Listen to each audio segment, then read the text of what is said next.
साथियों सभी लोगों को नमस्कार। उम्मीद करते हैं आप लोग बहुत अच्छे होंगे। आज हम आप लोगों को एक रियल स्टोरी सुनाने जा रहा हूँ। अगर करियर के पॉइंट ऑफ व्यू से देखा जाए तो इंडिया में आईएएस का कोई मुकाबला नहीं कर सकता। आईआईटी, आईआईएम और आईएएस, लेकिन इन तीनों में आईएएस का रुतबा सबसे अधिक है। हर साल लाखों परीक्षार्थी आईएएस ऑफिसर बनने की चाह में सिविल सर्विस के एग्ज़ाम में बैठते हैं, पर इनमें से 0.025% से भी कम लोग आईपीएस ऑफिसर बन पाते हैं। आप आसानी से अंदाज़ा लगा सकते हैं कि आईएएस बीट करना कितना मुश्किल काम है, और ऐसे में जो कोई भी इस एग्ज़ाम को क्लियर करता है उसके लिए अपने आप में ही मन में एक अलग इमेज बन जाती है। और जब ऐसा करने वाला किसी बहुत ही साधारण बैकग्राउंड से हो तो उनके लिए मन में और रिस्पेक्ट आना स्वाभाविक है। आज एकेसी पर मैं आपके साथ ऐसे ही एक व्यक्ति की कहानी शेयर कर रहा हूँ जो हज़ारों दिक्कतों के बावजूद अपने दृढ़ निश्चय और मेहनत के बल पर आईएएस ऑफिसर बना। ये कहानी है गोविंद जायसवाल की। गोविंद के पिता एक रिक्शा चालक थे।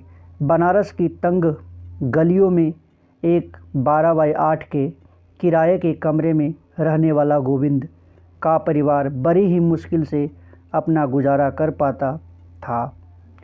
ऊपर से यह कमरा ऐसी जगह था जहां शोरगुल के कोई कमी नहीं था।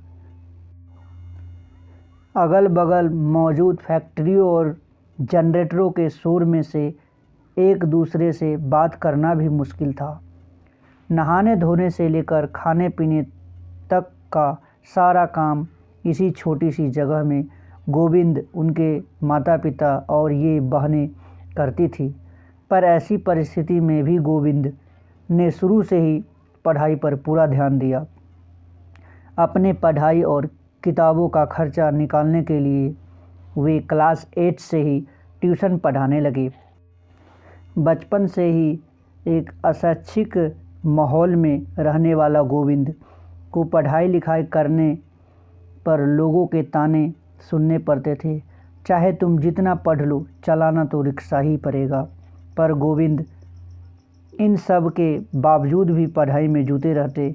उनका कहना है उन्हें डाइवर्ट करना असंभव था। अगर कोई मुझे डिमोरलाइज करता तो मैं अपनी स्ट्रगल फैमिली के बारे में सोचने लगता।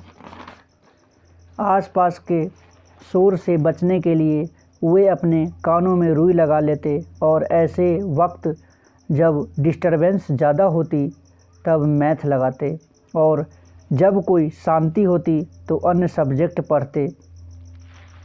रात में पढ़ाई के लिए उन्हें मोमबत्ती, ढेबरी इत्यादि का सहारा लेना पड़ता, क्योंकि इनके इलाके में 12 से 24 घंटे बिजली कटी रहती थी।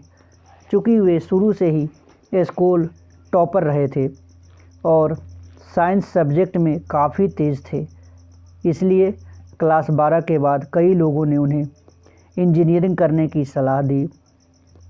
उसके मन में भी एक बार विचार आया, लेकिन जब पता चला कि एप्लीकेशन फॉर्म की फ़ी ही 500 रुपये है तो उन्होंने ये आइडिया ड्रॉप कर दिया और बीएचयू से अपनी ग्रेजुएशन करने लगे, जहां सिर्फ 10 रुपये ही फ़ी लग रहे थे।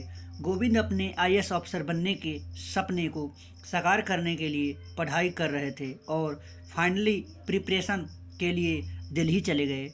लेकिन उसी दौरान उसके पिता के पैर में गहरा घाव हो गया और वो बेरोजगार हो गए। ऐसे में परिवार ने अपनी एकमात्र संपत्ति के छोटी सी ज़मीन को 30,000 रुपया में बेच दिया ताकि गोविंद अपने पूरी कोचिंग कर सके, और गोविंद ने उन्हें निराश नहीं किया। 24 साल के उम्र में ही अपने पहले ही अटेम्प्ट में 474 सफल कैंडिडेट में 48वां स्थान लाकर उन्होंने अपने और अपने परिवार की ज़िंदगी में हमेशा हमेशा के लिए बदल दी। इस दुनिया में कोई भी सब्जेक्ट कठिन नहीं है, बस आपके अंदर उसे क्रैक करने की विल पावर होनी चाहिए।